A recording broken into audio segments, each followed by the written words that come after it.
Thank you for joining us today. I'm David Wagner, and I'm honored to serve as the president of the Rotary Club of Tulsa. As we approach the tragic attack on our country on September 11th, 2001, I want to read what was said by our then president of the Rotary Club of Tulsa, Bob Sade, on the day we met, which was the day following the attacks. And I quote from Bob Sade: "The attacks yesterday on America and freedom and the very dignity of the human race have left us all affected in some profound way. I am sure there are those of our members who may have closer ties to the events than others. For that reason, I briefly considered canceling today's meeting. But at the time like this, we also need to come together to reaffirm the deep-seated values that built our country into the leader of the free world and the hope for every oppressed individual. At a time when many are grieving and hurting, there are also many who are healing and consoling. At a time when there is such great need, there is also a great outpouring of help. At a time when there is such confusion and hatred and despair, there are millions of people like you, Rotarians, who we meet weekly to make their communities, their countries, and our world a better place.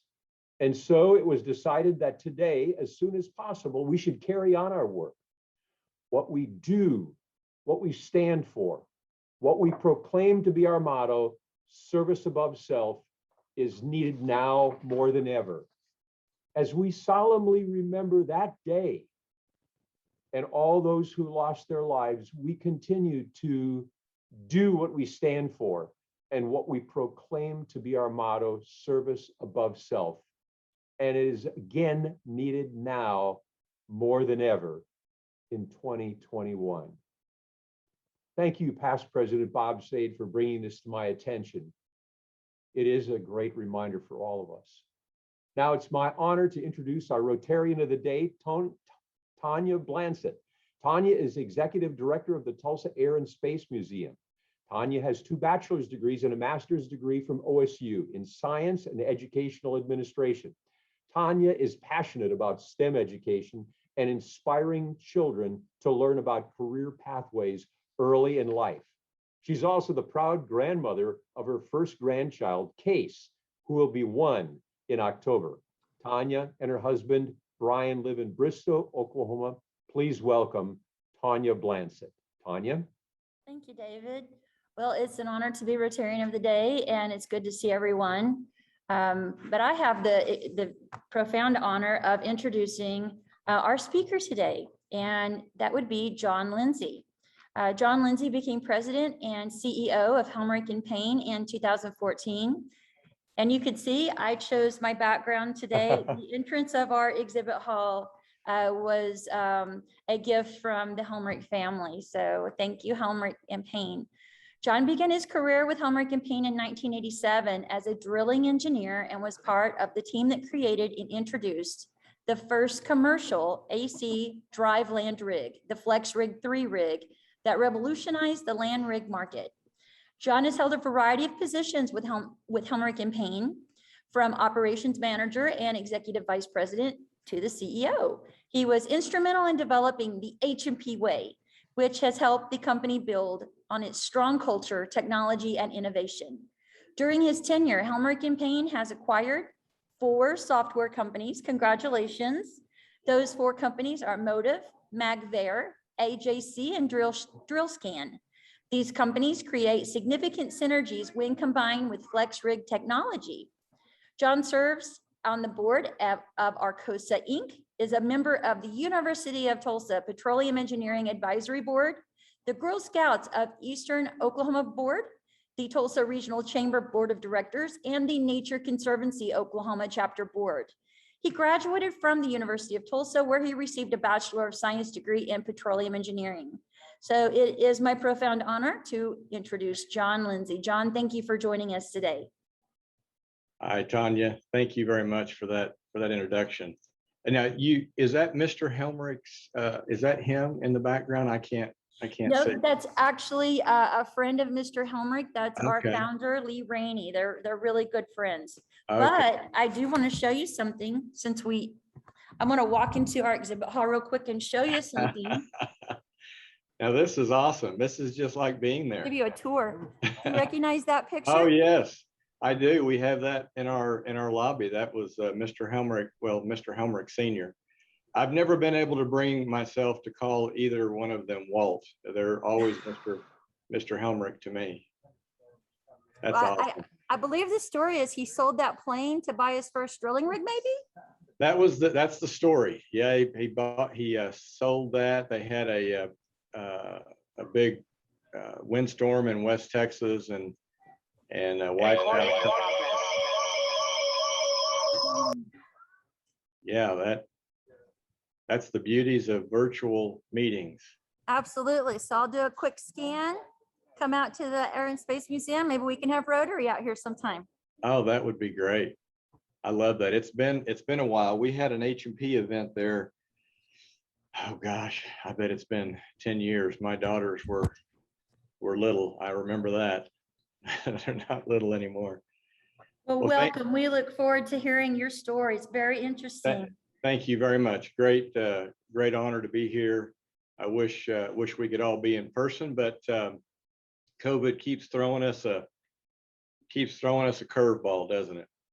I think I saw him on, but I wanted to give a shout out to my good friend and neighbor, Chuck Wilson.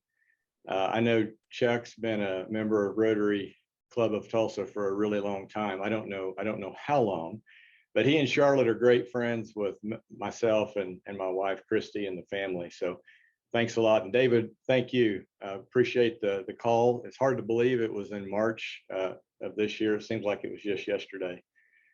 So it's obviously an understatement that the pandemic has negatively impacted many of us, all of us really, even personally. A lot of challenges associated with that, but particularly in oil and gas, and that's what I plan on talking about today is that impact. But I wanted to also mention, for those of you in oil and gas, but oil and gas business was already under a lot of pressure prior to COVID. Our stock prices had completely disconnected from the price of the commodity oil.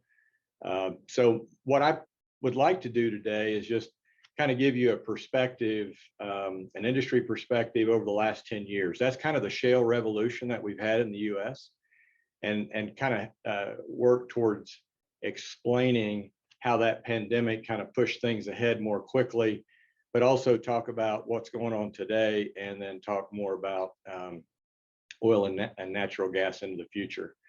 So I don't know, Steve, have you shared the?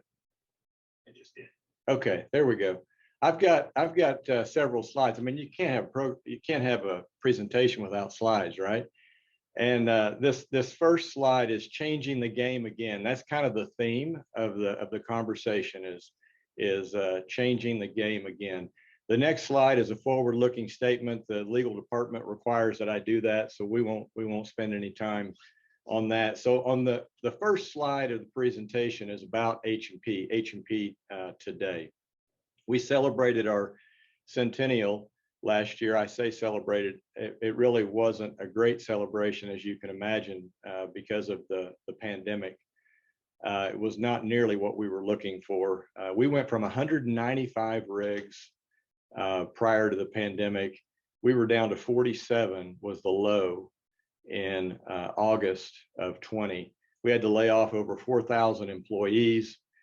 In the field operations, we had a reduction in force in Tulsa, and I can't tell you how many retirements we had, and of course those are all people in my generation, folks that I'd grown up with working at H&P. We have a very long service history at H&P, so that was tough. But we've survived. We've hung in there. We're positioning ourselves for the future. We're positioning ourselves to thrive as an organization. And what I'm going to describe is a very different industry today than what we've seen. Many of you that have been around a while, you may remember that we used to have an oil and gas company at H&P, and we spun that off in 2001, 2002 time period. and formed Cimarex, of course, which is also here in Tulsa. And that was another iteration of changing the game again, because what that did is that positioned us as a pure play driller. And it really positioned us. That timing was the same timing that we developed the AC drive flex rig, the Flex Rig 3. And we did that at a time that the industry didn't need it or didn't think that they need it, but it was our opportunity to really differentiate the way that we provided drilling services for our customers. Just high level, for those of you that don't know, H&P, we're in US onshore, we're the largest driller, and in international land, we are in Argentina and Colombia in the Middle East. You may have seen this morning that we had an announcement where we had a $100 million strategic partnership with Abu Dhabi National Oil Company, so ADNOC. And we actually sold them 8 rigs, and those rigs will come out of our US fleet. And our goal there is to help them achieve their 2030 goals of achieving 5 million barrels a day, and also to be natural gas independent. We also have an offshore Gulf of Mexico platform business and TLPs in the Gulf of Mexico. Tanya had mentioned that we made the digital technology acquisitions in 17, 18, and 19. But one thing I will say that has not changed at H&P, and that is, and I'll talk more about that at the end, and that is our financial conservatism. We've always had low debt levels. We've always had a really strong track record of capital allocation, having a strong balance sheet, strong dividend. Hans and his father Walt, it was great to see the picture of Walt Sr. They all had a great pride in fiscal conservatism, as well as really having a great culture and great people. So as we transition to the next slide, this is kind of the industry portion I wanted to talk about.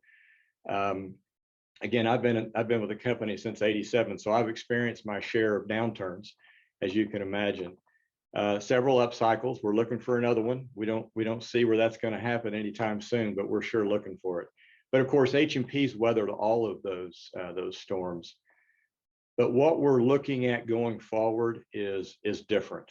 Structurally, it's different. I think we have to expect a structurally smaller industry. As you can see by this graphic, our rig count today is well below the 10-year average. So a lot of challenges out there. We're working towards combating some of those challenges by changing the commercial model. The traditional day rate model is broken. We're working on deploying new technologies, and both of those are going to be needed in order to drive better financial returns going forward. I'll give you some metrics on this smaller drilling industry. In 2011, there were 160 drilling companies in the US, 160. By 2014, when we had the downturn then, went to 145 rigs. 2018, already down to 95 companies. And then today, there are only 60 drilling companies in the US. So in a 10-year period, you've gone from 160 to 60. One of the structural benefits of this, however, is that the top 5 players, we're number 1, we have 4 other larger competitors. We make up 85% of the super spec capacity fleet. That's important because the super spec rigs are required to drill the longer laterals. We'll talk more about that in a minute. Another difference is these horizontal wells in 2011, 75% of the wells being drilled in the US were horizontal, but they only had 3,000-foot laterals. Today, 90% of the wells, over 90% of the wells are horizontal, but they're 9,000-foot laterals. So that's where that super spec capacity comes in. Here's another key component. The industry is drilling over 50% more wells per rig per year than in 2011, with a 6,000-foot longer lateral. So just think about that. We're drilling them 50% more wells with a rig compared to 2011, and we've got 9,000 foot laterals rather than 3,000. So we're able to do that as an industry because of technology, because, and what we're going to talk about in a moment is digital technology and how we're shifting that. And of course, having great people. So as you look to the next slide, the energy space has lost prominence with investors. In 2011, the S&P 500 was made up of over 15% of the energy space. Today, it's only 4%. And I think that 4% is made up of two companies, Exxon and Chevron. I think that's still accurate. So you think about that, but that doesn't happen. These other S&P companies aren't successful without oil and gas. That's the irony of it, right? Because without oil and gas, you don't have plastics, you don't have air travel, you're not able to build a car, much less in most cases fuel it. Obviously, there's battery power. The electrical grid, the powering of the electrical grid. So there's a really compelling story to be told about energy. The problem is we don't do a great job, and we haven't done a great job in telling it effectively. There are companies out there today that are doing a good job of that, but we've got to get better. The fact of the matter is we can and are lowering emissions as an industry. Oil and gas is a high value energy. It's the highest value energy there is out there. Renewables are great, and we need renewables, but they're so much higher cost. And I think the other thing to keep about or to think about is that we can remove people from energy poverty. There are so many people that are in poverty because they don't have access to low cost energy. So this next slide will demonstrate how where we are today in activity related to oil price. So and what it's done is it's driven a change from our customers, which is a good thing. I said earlier that there was a disconnect in our business even prior to the pandemic. So this is a really painful transition, but the fact that E&Ps are actually remaining with their budgets. They set budgets at the end of last year, coming into this year, at a much lower oil price expectation, $45 to $50. Now we've been averaging 65 to 70. They haven't increased. The public companies have not increased their activity in a large way. So it's a structurally smaller industry, but I think what they're doing is going to help us long term, because it's going to build up credibility with the investment community. We're going to be able to get the generalist investor back.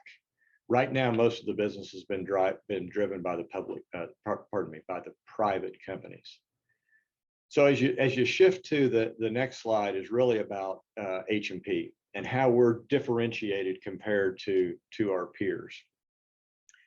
We have some strategic advantages. Again, we built the AC Drive FlexRig 3 earlier than anybody else. We have economies of scale. We have scale that others don't have.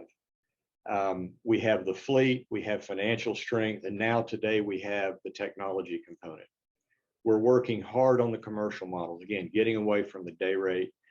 We've got wellbore placement quality advantages, and really the company has a great track record of investing in our people and investing in our company and in our technologies. We're also going to continue to invest in organizational health and new skill development for our people, because we've got to continue to invest in our folks. So if you go to this, the next slide is really a busy slide, and what I really want you to focus on is, historically speaking, H&P is going to have been focused on the drilling piece, that first piece, drilling. But really, our technologies have the ability to impact completions in a positive way and production in a positive way. So again, if you think about it, we have fewer rigs running today than we did 3 years ago, but we're actually drilling 42% more wells than we did 3 years ago. And again, lateral lengths have increased 2,000 feet since 2018.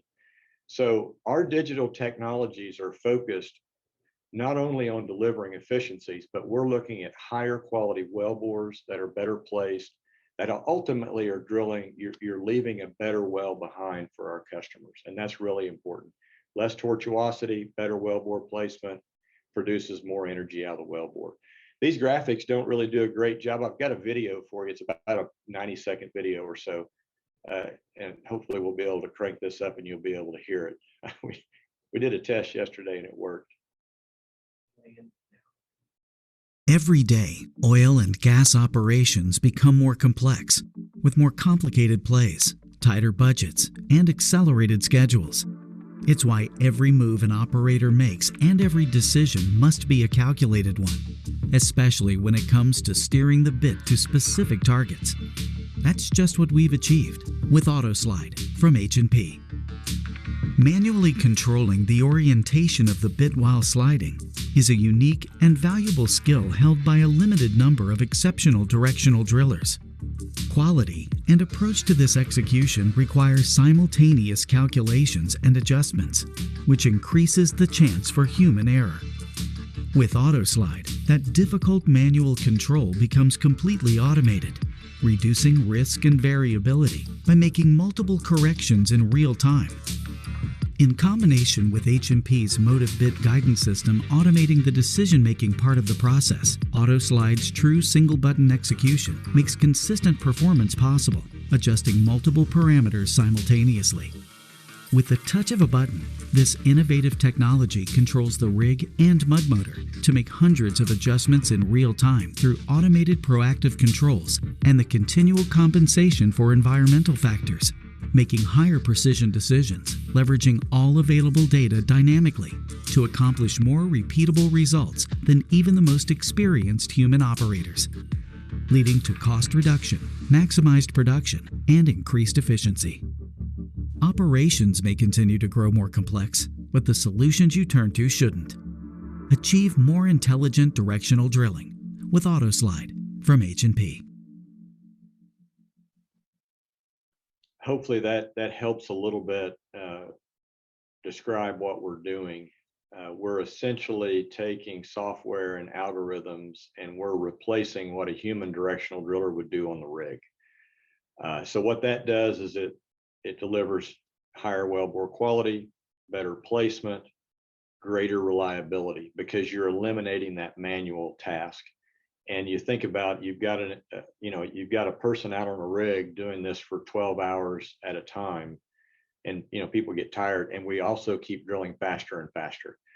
So that's the great news. For those of you that are also on a digital technology journey, you're facing probably some of the same challenges we are, which is people tend, big surprise here, right? People tend to resist change, and change management is really crucial to this transition. We've got to do change management at the rig site. We've got to do that with our customers. So what we're seeing is we need new skills from our people, and we have to just continue to drive new skill sets forward. So again, it's changing the game again in how we set expectations and communicate with employees. The next slide is really one focused on market share. So it's important, think about it. You got a smaller pie. So we're trying to grow our piece of the pie. We think we can drive our market share up. Going back to 2002, we had 3% market share in US land. In 2011, we had 12%, in 14, 16%, in 18, 21%. Today, we're, as this graphic shows, 24%. We're pushing really hard to grow that. So again, it's a larger piece of pie in a structurally smaller market. Another thing that's changed, particularly since the pandemic, is the private companies are actually more active than publics, and that's the first time that's happened. I don't remember the last time it was this way. So we're obviously upping our game. Customer behaviors are changing, but again, I think we've got some advantages there where we can continue to grow. This next slide is really a no surprise as you think about ESG. ESG, you can't you can't have a conversation without talking about it. If you look at H&P, our purpose as a company is improving lives through affordable and responsible energy. The oil and gas industry, we've got to work together as partners to do this. The original design criteria of the FlexRig 3 was focused on safety and focused on environmental protection. And so there's a lot of opportunities there for us as a company. I mentioned this real world problem of energy poverty. Renewables are here to stay, and they're going to continue to become more and more economical. But the reality of it is there's an affordability gap at this stage. So that's why I think we have to keep working really closely with our customers. The next slide is really focused on doing the right thing, and an example. That's one of our core values, is doing the right thing. We've been environmentally conscious for a long time. As I said, we've actually been able to lower our CO2 emissions by 11% over the last 3 years. That has mostly been done as a result of really hard work by our people in the field and working with our customers. There's a technology solution there that we're working on where you have automatic on-off switches for your engines that drive the rigs, that drive the power at the rig. And there's other advantages that we can do. So again, we've lowered our Scope 1 emissions by 11%. So I think there's other opportunities. We've made some strategic investments in geothermal. I think there's some real potential there as well. And then going to the final slide, I touched on this at the beginning, and that is, with all these challenges and the continued headwinds that we have, as a company, we have a great track record of managing through the cycles. Actually, the industry has a great track record as well. So we've survived the pandemic. We're positioning ourselves to thrive. We've maintained a strong balance sheet. We've actually grown our cash balance since March of 2020. We've improved our net debt metrics. We continue to invest in our people. We've improved our safety efforts with our Actively Care. And again, we're continuing to focus on organizational health and skill development. I tell you, one of the things that I've seen that I've been surprised by is, as a team, we're working together more closely now than we ever have, even with the virtual aspect of it. It's amazing how our teams continue to really drive great value for our customers. So again, we're positioning the company to change the game again. And we're looking forward to the future. Hopefully 2020 will be even better than 21. So David and Tanya, I appreciate that. I don't know if there's any particular questions. I saw a question pop up about Utica Square. I forgot to mention, yeah, we're in the real estate business. I can tell you, I spend pretty much, I wouldn't say zero, but very little time on the real estate portfolio. I think it makes a lot of sense for H&P to continue to own Utica Square. There's some additional investments that we need to make. Obviously it doesn't fit our strategy today, but again, it's another one of those visions that Walt Helmerich had that was just amazing, and it's been great for Tulsa. Hans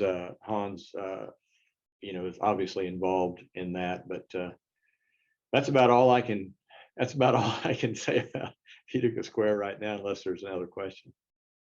Tanya, go ahead. Sure. There was a few questions for you, John. So what is your best estimate on oil prices going forward?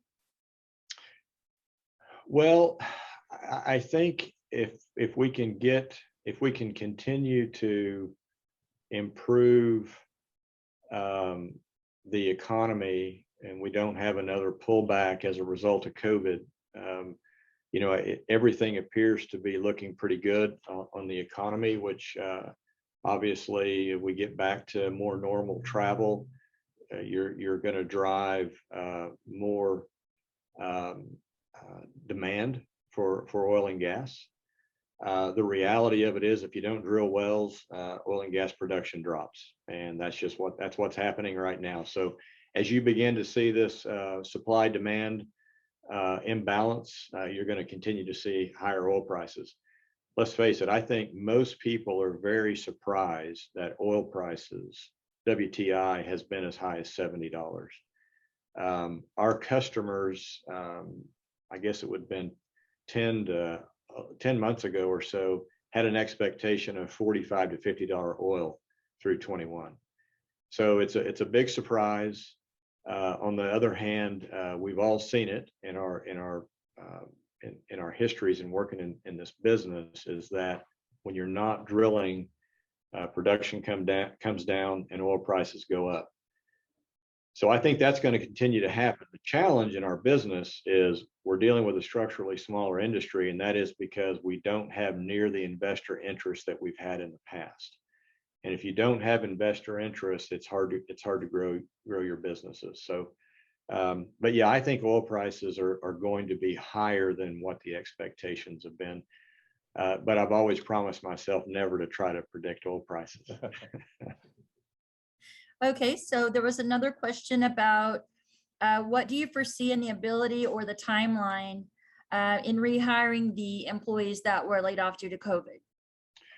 Oh, the field employees, we have hired back pretty much everybody that we laid off that wanted to come back to work. We have I wish I didn't have to say this, but it's true. We've become very effective in our process for doing that. You think about it, we've had several downturns to deal with over the last 10 years.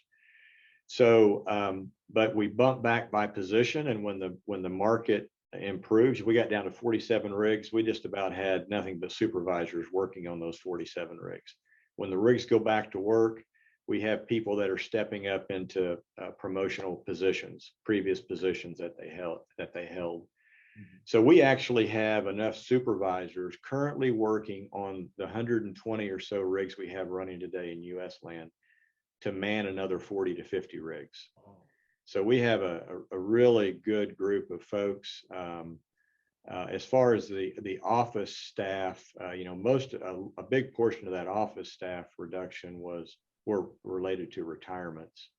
I think we'll be doing more with less in the office settings. We'll be doing more with technology, and there's some positions that you don't need as many people doing those jobs. But we have had some people come back. I just don't remember the numbers. Okay, the next question was, where are the future areas for exploration globally for H&P? Well, as I said, we had an announcement this morning in the Middle East. We really have a desire to grow what we've described it as a Middle East hub, where we'll have a set of rigs on the ground rather than always having to worry about moving a rig out of the U.S. We'll just have a hub of rigs, whether it's 5 rigs or 10 rigs on the ground in the Middle East, ready to go to work. So obviously, Abu Dhabi is a country that we'll grow in, and then there's other countries in the Middle East. We've been active in South America for a long time. I think Argentina eventually will get activity back up. But in general, the other countries in South America have really been challenged in order to have any reliable rig count. I think there's an opportunity in India, there's an opportunity in Australia, places like that. That really is globally. That's incredible that you guys have such a global footprint. This is a technical question. So from one rig location, how many wells are typically drilled? Or if it's multi-directional, is it just considered one well? So most of the work we do today is done on what they would call a pad, and I've kind of lost track with how many rigs. I think a year or so ago we were probably averaging 6 to 8 wells per pad, and so I think I think that's probably the average. And so that would be a 6 well or an 8 well pad, and then they would be drilled down directionally or down vertically, and then directionally out from there. So okay. Each of those wells would be counted individually. And then another question, when you consider the changes in the oil and gas industry, what do you see as implications for Tulsa's economy? Yeah, well, it's been, obviously Tulsa's been hit hard. Obviously, the WPX situation was a disappointment. I can't really speak to Cimarex, what's going to happen there. I haven't heard anything lately. My hope is that there's some presence here. What I'm always encouraged by Tulsa is we figure out a way to make things happen and bring in other companies. I'm on the chamber board, and Mike Neal and his team just do a great job over there. And I've been very pleased with a lot of the companies that they've brought in. There is just such a great workforce here in Tulsa. The culture is so great. It's a great place to raise a family. So you would like to think that we're going to be successful in attracting businesses here, whether they're oil and gas businesses or technology businesses. At least that's my hope. Okay, and then what do you mean about day rates versus commercial? Yeah, so the traditional commercial model and how we as a drilling provider get paid is on a day rate basis. So we would get $25,000 a day for every day that we drilled a well. So that was great when wells were 25 and 30 days. But when you start looking at it and you're saying, well, rather than getting paid $25,000 a day for a 25-day or a 30-day well, we're getting $25,000 a day for a 10-day well. So we get more and more effective and efficient, but we're making less and less revenue and margin per well that we drill. And so as you start thinking about adopting new commercial models where you're focused on performance, so we're going to get a piece of the savings in that performance contract or other key performance indicators. And at the end of the day, it's what's the customer interested in? What do they see as success on a successful outcome? And if it's more footage per day in the lateral, or if it's faster wells, or if it's lower emissions, whatever that may be, that's important. So go back to that. If you think about that one slide where we're talking about drilling and then completions and then production, our technology is impacting all three of those areas. Historically, our investments and our value add to the customer was only drilling. We weren't working on the completions and the production side in terms of wellbore quality. So we're wanting to get compensated our fair share for that value add that we're providing for the customer in the completions and the production phase. But your efficiency is working you out of a job. That's exactly what's been going on for a very, very long time.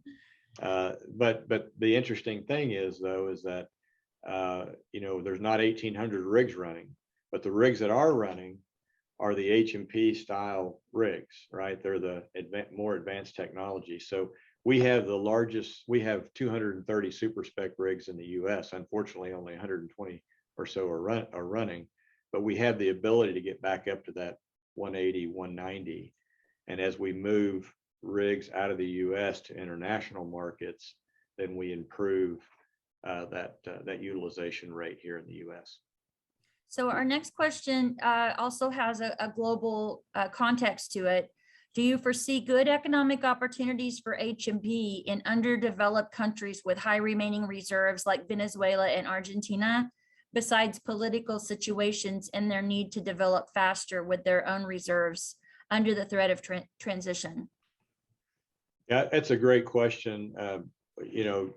You may remember we were in Venezuela for 50 years, a little over 50 years, and then we had our rigs taken by the government, and highly unlikely we would ever go back into Venezuela. We do have a presence in Argentina. We're the largest player of land rigs in Argentina. They have a world-class unconventional resource play, the Vaca Muerta, and we're working for the local national oil company, as well as for other national, or other companies like Chevron and Shell Total and other international companies as well. But there, when you start considering countries that have very low security levels or very high risk for employees, we probably won't be working in countries like that. We Oh, might that's sell- we might- understandable. Yeah, we might sell our rigs into that environment, but we're not going to put our people on the ground. Do you think renewable energy will ever take over oil and gas as our primary energy source? I think that there will be continued growth of renewables. If you look at the facts as they're out there today, if you remove the politics, which is really, really hard to do. But if you look at the facts, there's a very little of our overall base load, both in the US as well as globally, of renewables. But that's going to continue to grow because there's going to be investments that are going to be made. But back to the energy poverty piece, these countries that don't have the same resources that we have in terms of just being able to financially manage through that, you're going to continue to have people in very, very poor, very poor situation. They're going to be in poverty. So I think there's opportunities. We, as I said before, we haven't told a great story. I think we're doing a better job today. I think many companies are, with their sustainability reports and with some of the things that they're putting out there in the public.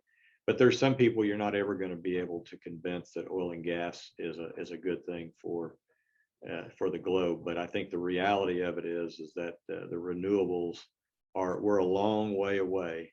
I think it was trying to remember. Well, I've drawn a blank on the name of the book, but in any event, it's going to be a long time in our lifetimes before we see renewables powering the majority of our power load. So in regards to telling that better story, who do you think would be the best person, best organization to deliver that message? Well, there's I think the oil and gas industry. Well, so we've got to tell the story. I've seen some great ones from some of the major oil companies. I probably do be better not to mention anybody by name, but because they're all customers of ours. But some, obviously some do it better than others, and I think we're learning.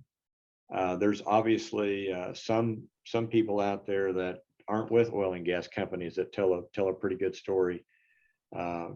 Scott Tinker is one, Alex Epstein is another one, the moral case for fossil fuels. But again, it's so politically charged, it's really hard sometimes to be able to have that conversation at a high level. I think the good news is that as an industry, I think we all get it, that we've got to tell a better story. We've got to work together. There's a great opportunity for us to lower our total emissions, our scope 1, 2, and 3 emissions. I think there's a great opportunity there for us. And so I think we're really in the early innings of being able to grow that story and improve that story. I know it's not a direct answer, but the best I can do right now.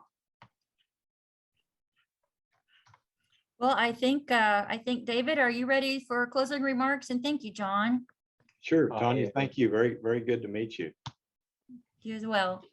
Thanks. John, I tell you that I knew today's program was going to be great because H&P is such a wonderful and great community leader for us. And I think you have proved again, without exception, to that you are a great leader, you yourself are.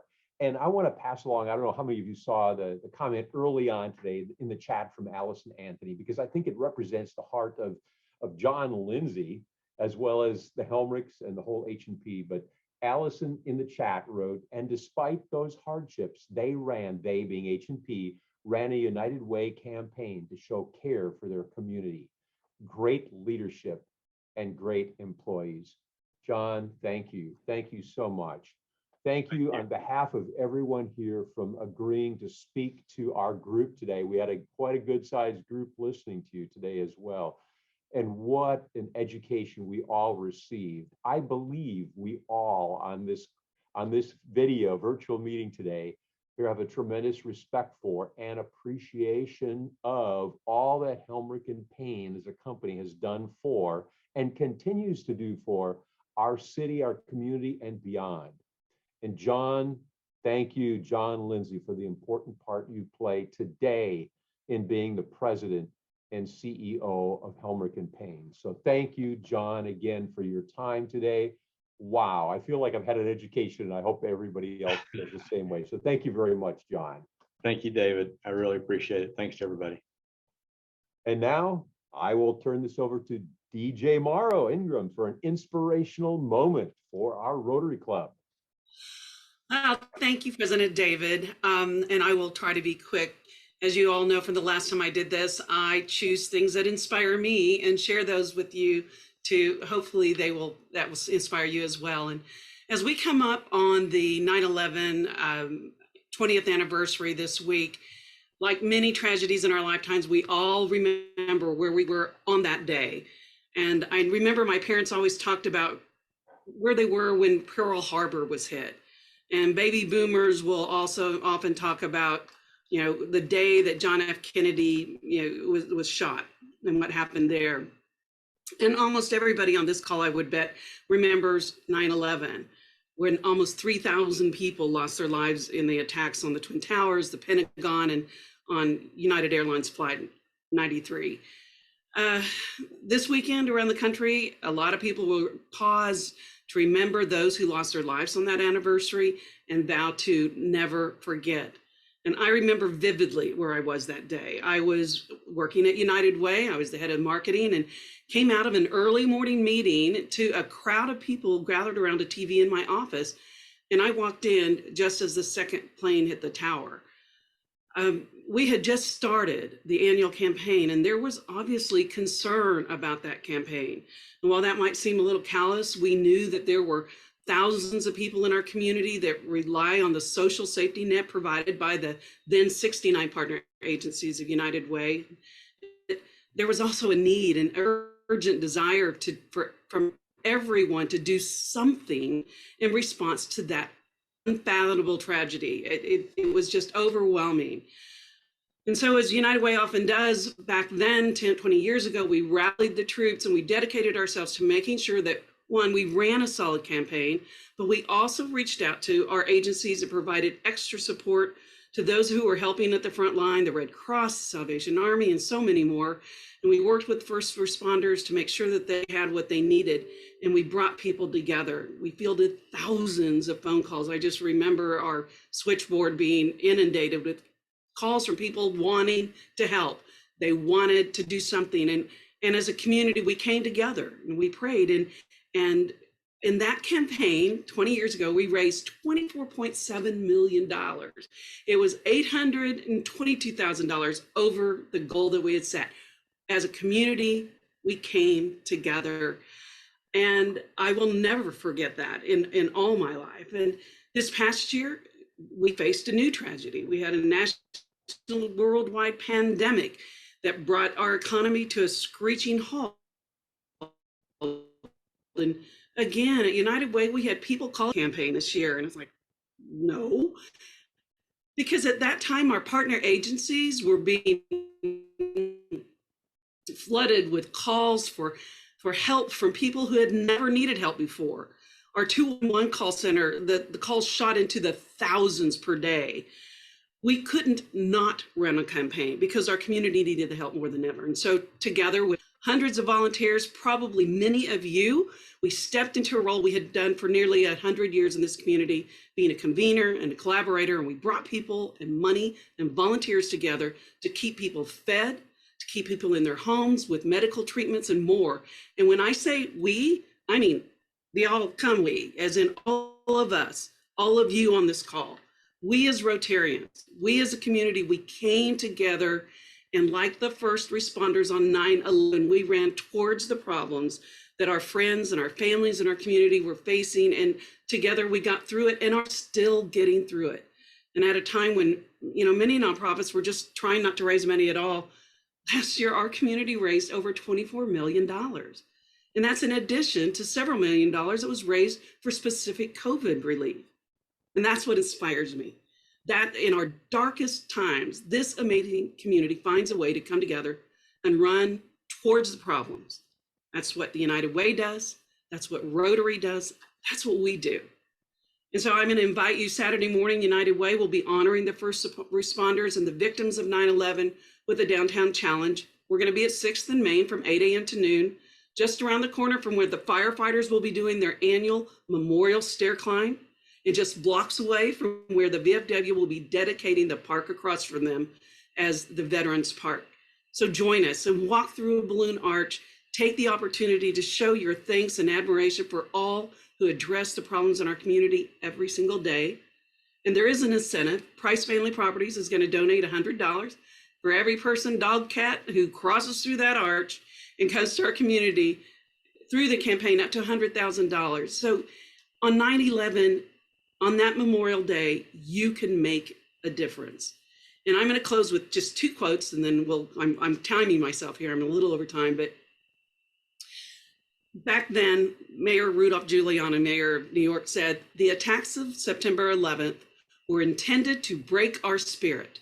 Instead, we have emerged stronger and more unified. We are more determined than ever to live our lives in freedom." And then I'll wind up with President Obama said on the 10th anniversary, and I think this applies to all of us and those of us in Rotary: service above self. Even the smallest act of service, the simplest act of kindness, is a way to honor those we lost and a way to reclaim that spirit of unity that followed 9/11. So thank you, President David. I went over time a little bit. No, Thank you. You didn't go over, you did just a great job, TJ. So thank you so very much. What a wonderful commemorative, inspirational moment. Thank you so very, very much. I sincerely appreciate that. Our timing is great today. We have breakout rooms. We're not finished yet. We have breakout rooms at the end, but on programs like today, I sure like breakout rooms, but I always look forward when we don't have time, almost that we will have a few minutes for them, because that means the program was just loaded, and we've had a loaded program so far and not over yet. Special thanks today to our gold sponsor, We Be Trees. Tim Nall, thanks for all you do for the Rotary Club of Tulsa.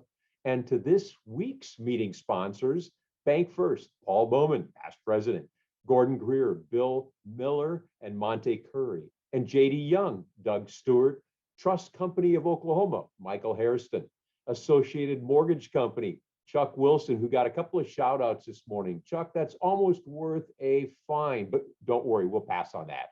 Thank you, John, for mentioning Chuck in there. I appreciate it. I have high regards for Chuck as well. Volunteers are needed to work at the Medical Supplies Network warehouse this Saturday, September 11th, from 8 a.m. to noon. Information is in the Monday message. Then join us Thursday. This is a great one here, September 23rd from 5:30 to 7:30, as we experience Greenwood Rising and the remarkable moving story of Greenwood and its community. Our private tour for this event of the Greenwood Rising Memorial Black Wall Street History Center will begin at 5:30 p.m. It's a private tour of the Black Wall Street History Center, followed by a walk on the Pathway to Hope, which you've heard about our benches there, culminating in cocktails and conversations at In the Raw Rooftop Bar. Registration for this special event was also in the Monday message, so please register for that event. Club Foundation Grants is needing more committee members to serve this year. Here's an opportunity for you to serve. The Club Foundation Grants Committee's purpose is to review the grant requests, and we've had a number of them this year, and recommend financial support for nonprofit organizations within the Tulsa region. Every member of the committee is encouraged to participate in the review and approval process. If you're interested please contact Rotarian Bill Vogel. And it's time to bid on the football tickets for the OU and OSU home games. Again, special thanks to Barbara and Tim Nall for donating the tickets. Thank you so much, Bill and Barbara. Proceeds will go to the Rotary Club of Tulsa Foundation. Please call the office if you're interested in bidding process on that. Our next meeting will be on Wednesday, September 15th at First United Methodist Church. Plans are being finalized for this meeting, but it's going to be a meeting about the Tulsa Area United Way, which you heard comments that Allison Anthony mentioned at the beginning, a commendation to John and H&P for their community engagement. And you heard DJ talk about that. And that was unbeknownst to what I was going to say now, but Tulsa Area United Way is one of our wonderful, wonderful organizations that represents the community, not only represents the community, but stands up, rolls up their sleeves, and serves to meet the needs of us, our neighbors, and the people of our community. So that's a program that you won't want to miss next week, Wednesday, First United Methodist Church. The registration link, again, will be sent to you following the meeting, and I invite you to bring a guest to that. After I adjourn our meeting, there will be just a short 3 or 4 minute breakout rooms because we want to be responsible to end at 1 o'clock for those available who maybe want to just come on and say hello or goodbye to another fellow Rotarian. So thank you so much. John is still on the call yet today. Thank you again, John. And thank you, everybody. And thank you, Tanya, for being such a phenomenal Rotarian of the day with the tour and that introduction and leading the questions and answers. With that, we are dismissed.